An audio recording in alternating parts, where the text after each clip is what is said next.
तटीय। नमस्कार छात्रों, आज हम बात करेंगे भारत के तटीय मैदानों के बारे में। और आप लोग जानते हैं कि भारत के तटीय मैदानों को जो है दो भागों में बांटा गया है। एक पश्चिमी तटीय मैदान है और एक पूर्वी तटीय मैदान है। तो आइए देखते हैं कि क्या है इनमें। तो एक चीज आप देखेंगे भारत के तटीय मैदानों में, जो हमारा पश्चिमी तटीय मैदान और पूर्वी तटीय मैदान। पश्चिमी तटीय मैदान और पूर्वी तटीय मैदान का स्थिति और विस्तार अगर आप देखेंगे तो यह लगभग गुजरात से लेकर के कन्याकुमारी होते हुए स्वर्ण रेखा, उड़ीसा और बंगाल के बॉर्डर पे जो है स्वर्ण रेखा नदी पड़ती है, वहां पे तक है। और यह लगभग 6000 से लेके 6100 किलोमीटर के लंबाई में फैला हुआ है। और इनके औसत चौड़ाई के बारे में अगर बात करेंगे तो पश्चिमी घाट की औसत चौड़ाई जो है वो 50 से 100 किलोमीटर के आसपास रहती है, और पूर्वी घाट थोड़ा इसकी अपेक्षा अधिक चौड़ा है और इसकी औसत चौड़ाई जो है 100 से 200 किलोमीटर के आसपास होती है। तो पश्चिमी घाट में आप ये देखेंगे कि पश्चिमी घाट गुजरात के कच्छ से लेकर के कन्याकुमारी तक होता है। कहाँ तक है पश्चिमी घाट? गुजरात के कच्छ से लेकर कन्याकुमारी तक। तो इसमें आप देखेंगे कि गुजरात का तट है, जो कि सबसे महत्वपूर्ण हमारा तट है। इसमें क्या है कि इसको हम 3 भागों में बांटकर अध्ययन कर सकते हैं गुजरात के तट को। पहला आपका ये है, इस वाले तट को बोलते हैं कच्छ का तट। किसका तट? कच्छ का तट। और ये वाला भाग जो है इसको बोलते हैं कठियावाड़ का तट। कौन सा तट? कठियावाड़ का तट। और ये वाला पार्ट जो है, इस वाले पार्ट को बोलते हैं काकरा पार का तट। कौन सा तट? काकरा पार का तट।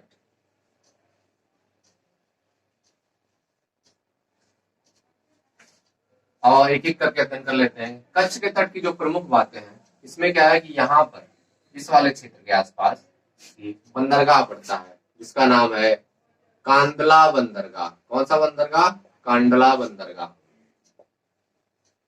कांडला बंदरगाह। कांडला बंदरगाह एक स्वतंत्रता के बाद विकसित बंदरगाह है और मुख्य रूप से इसको कृत्रिम रूप से बनाया गया है। और यह इसलिए बनाया गया क्योंकि आजादी के बाद जो है हमारा महत्वपूर्ण बंदरगाह कराची बंदरगाह जो था पश्चिमी और उत्तरी तट के आसपास, उसके पाकिस्तान में चले जाने के हम लोगों को कांडला बंदरगाह का विकास करना पड़ा। कांडला बंदरगाह पर जो है मुख्य रूप से यह कच्चे तेल का आयात तथा नमक और कुछ अन्य पदार्थों का निर्यात किया जाता है।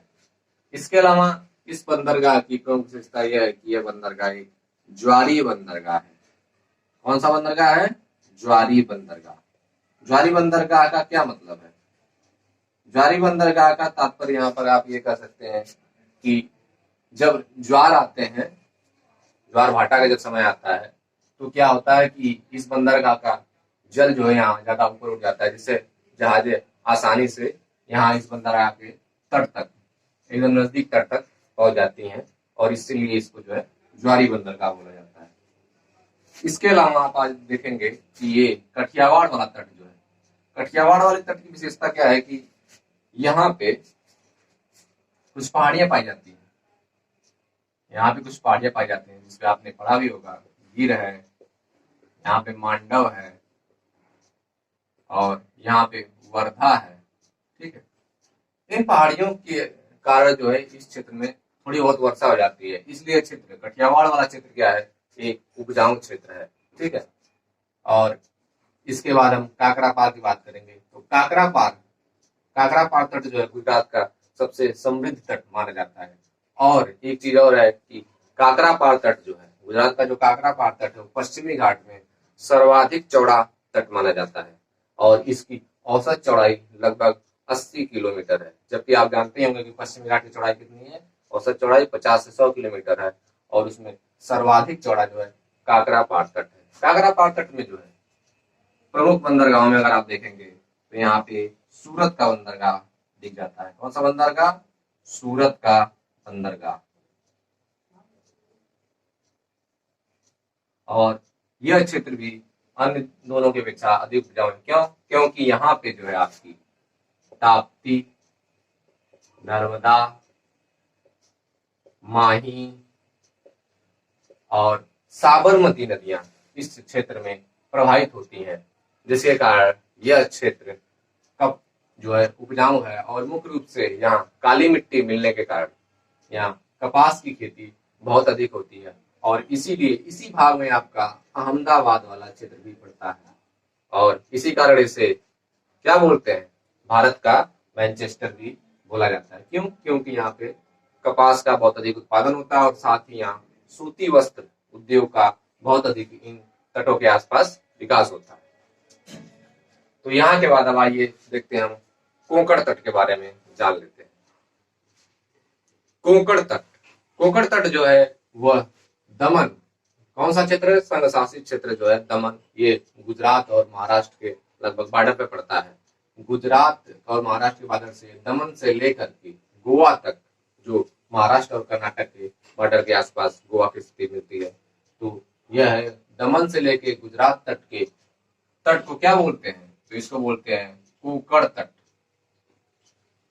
कोंकण तट, कोंकण तट की विशेषता यह है कि यह गुजरात तट की अपेक्षा जो है थोड़ा सा कम चौड़ा है, लेकिन इसकी जो है आर्थिक स्थिति के दृष्टिकोण से देखें तो यह सर्वाधिक महत्वपूर्ण माना जाता है। क्यों? क्योंकि यहाँ पर भारत की आर्थिक राजधानी जो बोली जाती है, क्या है आर्थिक राजधानी भारत की? मुंबई। मुंबई पड़ती है यहाँ पे और मुंबई आप जानते हैं कि एक समृद्ध बंदरगाह है। मुंबई बंदरगाह के वजह से इस क्षेत्र में व्यापारिक और आर्थिक गतिविधियां बहुत तीव्र हैं भारत के अन्य तटीय क्षेत्रों की अपेक्षा। तो मुंबई बंदरगाह की अगर विशेषता देखी जाए तो यह भारत का सबसे बड़ा बंदरगाह है। भारत का सबसे बड़ा या कह सकते हैं सबसे व्यस्त बंदरगाह है और इस बंदरगाह के दक्षिण में, यहाँ पे इस बंदरगाह के दक्षिण में, इस बंदरगाह की भार और व्यस्तता को थोड़ा कम करने के लिए इसके नीचे एक क्षेत्र पड़ता है नाहवा सेवा है और यहीं पे नाहवा सेवा बंदरगाह की स्थापना की गई और इसी बंदरगाह का नाम अब जो है जवाहरलाल नेहरू पत्तन रख दिया गया है। कौन सा पत्तन? जवाहरलाल नेहरू पत्तन। और जवाहरलाल नेहरू पत्तन को का उपनाम जो है उसे कंटेनर बंदरगाह के रूप में जाना जाता है। कौन सा बंदरगाह? कंटेनर बंदरगाह के रूप में जाना जाता है। इसके अलावा कोंकण तट पे एक और बंदरगाह है जो गोवा के आसपास पड़ता है। कहाँ पड़ता है? गोवा, और इसका नाम है मर्मो गोवा बंदरगाह। मर्मो गोवा बंदरगाह की विशेषता यह है कि यहाँ पे जो है मुख्य रूप से लौह अयस्क का निर्यात होता है। लौह अयस्क का निर्यात होता है। यहाँ पे कुछ पहाड़ियां हैं, बाबा बुदन की पहाड़ी है, उससे जो है लौह अयस्क का यहाँ पे निर्यात होता है। और इसके अलावा आप लोग जानते होंगे कि गोवा जो है कई मतलब सबसे बाद में जो आजाद हुआ है और यहाँ पर किसका कब्जा था? तो यहाँ पे था पुर्तगालियों का कब्जा, जो 1962-63 के आसपास जो इसे छोड़ के गए थे। एक चीज और आप लोग ध्यान रखिएगा कि मार्मो गोवा बंदरगाह जो है यह अक्सर प्रश्न में कई पूछ देता है कि किस नदी के तट के मुहाने पर है। तो यह जुआरी, कौन सी नदी? जुआरी नदी के मुहाने पर है। जुआरी नदी के मुहाने पर स्थित है मार्मो गोवा बंदरगाह। और इसके बाद आइए देखते हैं हम कौन सा तट, कनारा या कर्नाटक तट के बारे में बात कर लेते हैं। आप लोगों को पता होगा कि कनारा या कर्नाटक तट जो है कि पश्चिमी घाट का सबसे सकरा तट है। मतलब यहाँ चौड़ाई जो है पश्चिमी घाट की थोड़ी कम हो जाती है। तो कनारा या कर्नाटक तट जो है आपका यह गोवा से लेकर के मंगलौर तक है। कहाँ तक है? गोवा से लेकर मंगलौर तक। और इस क्षेत्र में एक प्रमुख बंदरगाह जो है मंगलौर या न्यू मंगलौर बंदरगाह पड़ता है। और इस बंदरगाह को काफी बंदरगाह भी बोलते हैं। कौन सा बंदरगाह बोलते हैं? काफी बंदरगाह। कहाँ का? भारत का काफी बंदरगाह जो है मंगलौर का बंदरगाह बोला जाता है। और विश्व का कौन सा बंदरगाह है काफी बंदरगाह जिसको बोला जाता है? तो आप जानते होंगे कि ब्राजील का, कहाँ का? ब्राजील का सैंटोस बंदरगाह। सैंटोस बंदरगाह को जो है विश्व का काफी पोर्ट बोला जाता है। और भारत का काफी पोर्ट बोला जाता है मैंगलोर। इस क्षेत्र में कुछ खाने जैसे कुद्रेमुख की खाने यहाँ पे मिलती हैं। और यहाँ से मतलब इसके काफी के अलावा यहाँ से आपका लॉयस का भी थोड़ा बहुत निर्यात होता है। और आइए चलते हैं मालाबार तट के बारे में बात कर लेते हैं। मालाबार तट पश्चिमी घाट का सर्वाधिक दक्षिणी तट है। और मालाबार तट जो है आपका मंगलौर से लेके कन्याकुमारी तक पाया जाता है। कहाँ तक पाया जाता है? कन्याकुमारी तक जो पाया जाता है मालाबार तट पाया जाता है। और मालाबार तट का अधिकांश हिस्सा जो है वो केरला में पड़ता है, केरला राज्य में पड़ता है। और इस राज्य में दो तीन जो प्रमुख शहर है या बंदरगाह, जिसमें आपको यहाँ पे जो है कोचीन बंदरगाह मिलता है।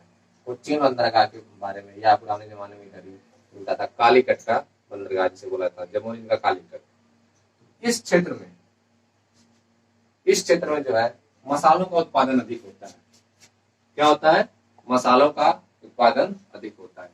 इसलिए कोचीन बंदरगाह को मसाला बंदरगाह भी बोला जाता है। क्या बोला जाता है? मसाला बंदरगाह। मालाबार तट पे स्थित कोचीन बंदरगाह को मसाला बंदरगाह बोला जाता है।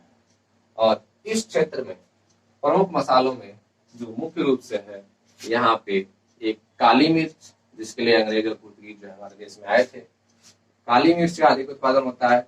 और साथ ही छोटी इलायची।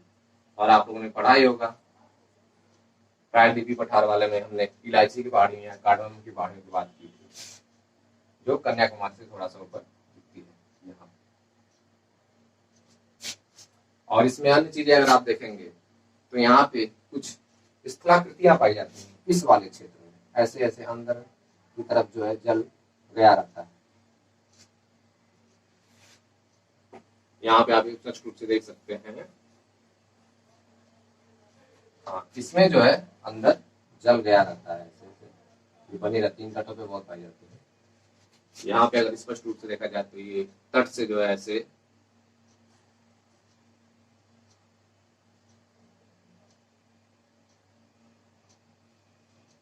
और इनमें जल भरा रहता है।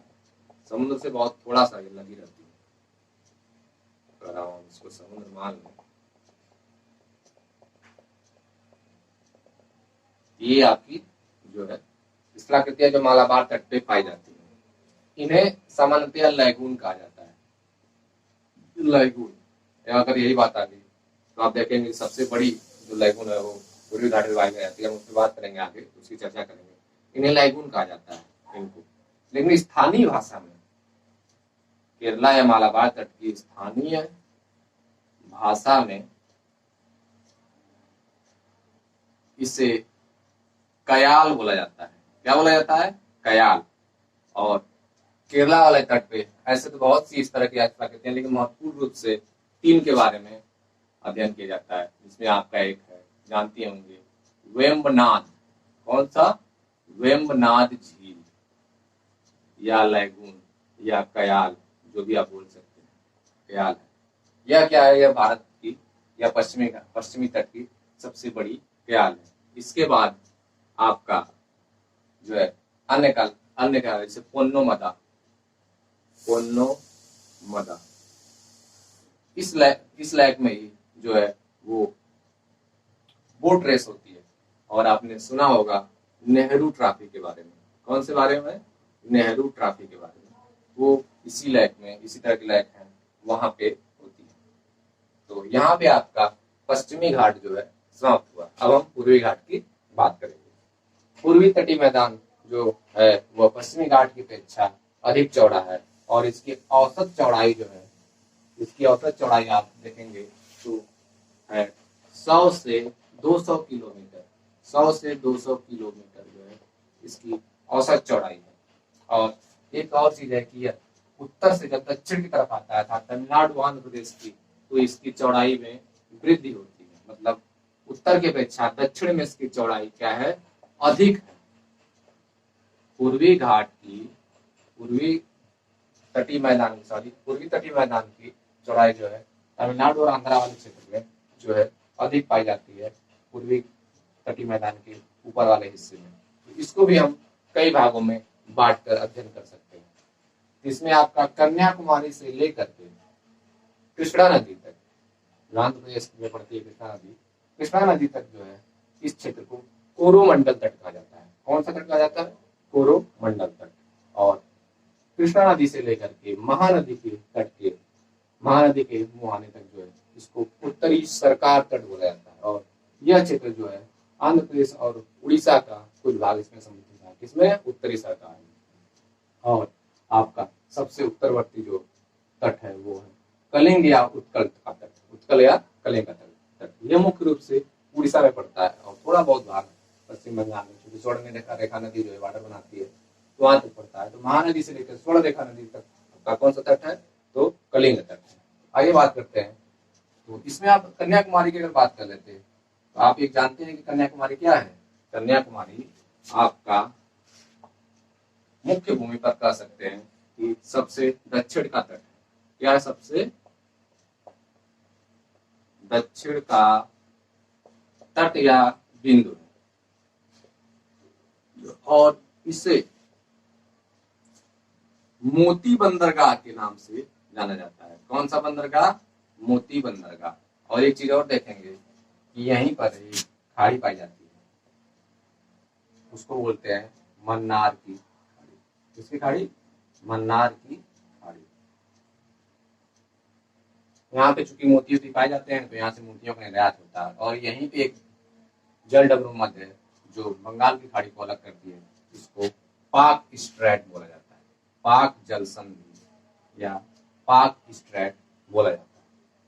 और यही कन्याकुमारी के पास से ही थोड़ा सा निकला हुआ भाग है, इस क्षेत्र को बोलते हैं धनुषकोटी। धनुषकोटी। और धनुषकोटी से थोड़ा सा पहले एक क्षेत्र है, उसको बोला जाता है रामेश्वरम। क्या बोला जाता है, रामेश्वरम। कन्याकुमारी से आगे हल्का सा बढ़ेंगे तो यहाँ पे रामेश्वरम से धनुषकोटी है। और धनुषकोटी के बाद ही राम सेतु। कौन सा सेतु है, राम सेतु है, जो छिछली बालू की और चट्टानी टीलों की आकृति है, जो श्रीलंका तक जाती है, तलछट है, तो राम सेतु पाया जाता है। और यहीं पे एक और बंदरगाह पाया जाता है जिसे एन्नौर बंदरगाह बोला जाता है। कौन सा बंदरगाह, एन्नौर का बंदरगाह पाया जाता है तमिलनाडु में। और इसके बाद यहाँ पे कोरोमंडल तट पे ही एक चेन्नई बंदरगाह है। चेन्नई बंदरगाह है यहीं से।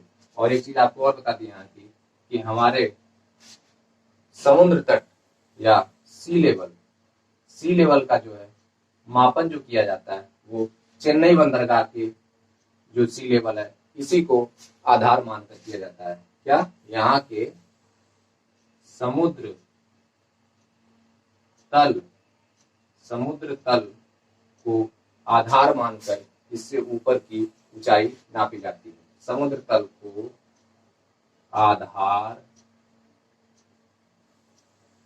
माना जाता है। कहाँ, चेन्नई के तट पे जो समुद्र का लेवल है उसी को आधार माना जाता है भारत की सारी ऊंचाइयां, जो भौगोलिक ऊंचाइयां हैं उनको मापने में। जैसे आपने सुना होगा कि जो है दिल्ली जो है वह समुद्र तल से इतनी ऊंचाई पर है, ये चोटी जो है समुद्र तल से इतनी ऊंचाई पर है, तो उसका मेन भारत के संदर्भ में उसका मापन जो है चेन्नई के पास जो समुद्र तट है वहां का जो समुद्र का तल है उसी के आधार पे मापा जाता है। चेन्नई बंदरगाह जो है पूर्वी तट का एक महत्वपूर्ण बंदरगाह है। और इसके बाद आप देखेंगे यहीं पे इस वाले क्षेत्र में एक झील पाई जाती है।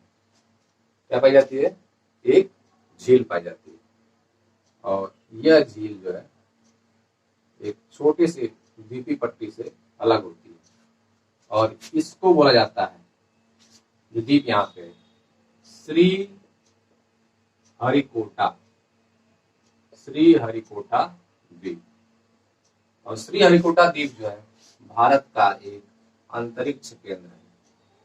क्या है? अंतरिक्ष केंद्र। और यहाँ से उपग्रह का प्रक्षेपण किया जाता है। और इसको जो है पुलिकट झील के नाम से भी जाना जाता है। कौन सा झील है? पुलिकट झील, जिसके पास श्री हरिकोटा बंदरगाह, श्री हरिकोटा द्वीप है, सॉरी। तो पुलिकट झील में आता प्रश्न आता है कि पुलिकट झील किस राज्य में स्थित है। तो एक चीज आप देखेंगे कि यह दिखती तो है आंध्र प्रदेश में, पूर्ण रूप से आप नक्शे पर देखेंगे तो दिखती है आंध्र प्रदेश में, लेकिन इसका हल्का जो है वो तमिलनाडु में भी आता है। लेकिन कहेंगे पापा आप पर जो है केवल ये दिखा रहेगा कि यह केवल आंध्र प्रदेश पड़ती है, लेकिन ये ध्यान रखने की बात है कि पुलिकट जो है अधिकांश मतलब इसका 90% भाग जो है वो आंध्र प्रदेश में, और बाकी थोड़ा सा बहुत जरा सा पार्ट जो है वो तमिलनाडु में पड़ता है। तो इसलिए कह सकते हैं कि यह आंध्रा प्लस तमिलनाडु दोनों में पड़ती है। कौन सी झील? पुलिकट झील। और यहाँ पे आपका कोरोमंडल समाप्त हो गया। फिर आगे हम उत्तरी सरकार की बात करते हैं। उत्तरी सरकार का तट जो है वह भी दो राज्यों में फैला हुआ है। पहला है आपका आंध्रा तट। कौन सा तट? आंध्रा तट। और प्लस उड़ीसा का तट। इस तट को उत्तरी सरकार बोलते हैं। और इसमें भी कुछ प्रमुख बंदरगाहों में भारत का सबसे गहरा बंदरगाह कौन सा है? भारत का सबसे गहरा बंदरगाह पता है आप लोगों को? यह है आपका विशाखापत्तनम। कौन सा? विशाखापत्तनम बंदरगाह पड़ता है, जो भारत का सबसे गहरा बंदरगाह माना जाता है। इसके बाद आगे देखेंगे तो उत्कल या कलिंग तट जो है वह महानदी से लेकर के स्वर्णरेखा नदी तक है। और आपका उत्तरी सरकार बताई थी कि कृष्णा नदी से लेकर महानदी तक है, और उत्कल या कलिंग तट आपका जो है महानदी से लेकर स्वर्णरेखा नदी तक तट का है। और इसी तट में, इस वाले तट में एक झील पाई जाती है, इसे लैगून बोला जाता है। जो भारत की सबसे बड़ी लैगून है उसको बोला जाता है चिल्का। कौन सी झील? चिल्का झील या चिल्का लैगून है, जो भारत की सबसे बड़ी लैगून मानी जाती है। और चिल्का झील के आसपास ही एक और अंतरिक्ष या उससे उपग्रह मिसाइलों से जुड़ा हुआ क्षेत्र है, जिसको वर्तमान नाम दे दिया गया है एपीजे अब्दुल कलाम द्वीप या मिसाइल परीक्षण क्षेत्र कह सकते हैं। एपीजे अब्दुल कलाम क्या थे? क्या बोला जाता है इनको? मिसाइल मैन बोला जाता है। इस वजह से यहाँ के जो है लंबी दूरी की मिसाइलों का जो है परीक्षण किया जाता है। और इसी के तट के आसपास आपका एक है चांदीपुर परीक्षण रेंज भी पाया जाता है, और वहां भी मिसाइलों का परीक्षण होता है। और इस तट पे जो है प्रमुख बंदरगाह पाया जाता है पारादीप बंदरगाह। कलिंग तट पे ही उड़ीसा में पारादीप बंदरगाह पाया जाता है। तो पारादीप बंदरगाह भी पूर्वोत्तर में, मतलब पूर्वोत्तर के क्षेत्रों को और साथ ही आपका बिहार और झारखंड के क्षेत्रों के लिए एक महत्वपूर्ण बंदरगाह के रूप में अपनी उपस्थिति दर्ज कराता है। और यहाँ आप लोगों का जो है भारत का तटीय मैदान समाप्त हुआ, और इसके आगे बात करेंगे भारत के द्वीपों के बारे में। ठीक है, तो चलिए अगली क्लास में मिलते हैं। नमस्कार।